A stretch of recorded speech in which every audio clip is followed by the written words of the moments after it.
25 000 ans déjà. Je ne crains aucun mal car tu es avec moi. Psaume 22. Nous sommes en Éthiopie, avec un groupe d'études, quand le guide nous annonce l'imminence de la fermeture de l'aéroport pour cause de Covid-19. Partis depuis des semaines, nous ignorons totalement la pandémie qui galope en Europe. La fragilité de notre humanité nous réveille brutalement.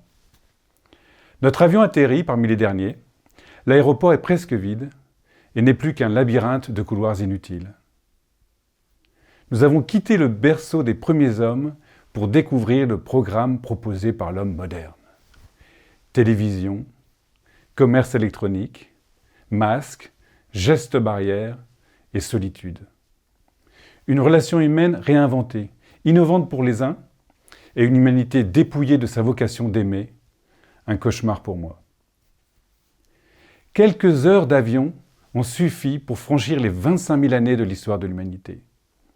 Du premier caillou taillé jusqu'à un présent inattendu, celui de l'effondrement de la relation sociale.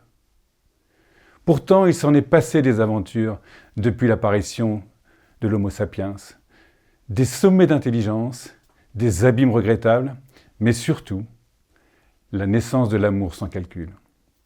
Le paradoxe m'apparaît. L'humanité, pour se protéger, n'a rien trouvé de mieux que se de détruire elle-même. Un refus d'être vivant, d'être aimant et d'être aimé. Une peine contre nature, ajoutée à la maladie.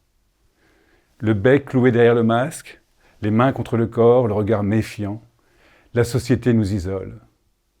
Mais sommes-nous vraiment seuls ? Je l'ai vu. Il se moque des règles, il sourit aux anges et n'attend que nos bras. Anatole est né. Il a à peine 15 jours, mon premier petit-fils.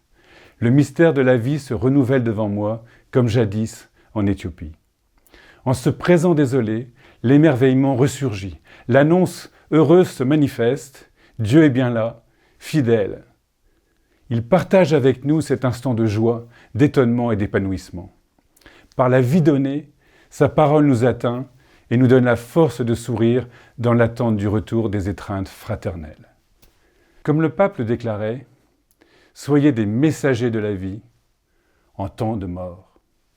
Il n'y a pas de doute, Anatole a déjà tout compris.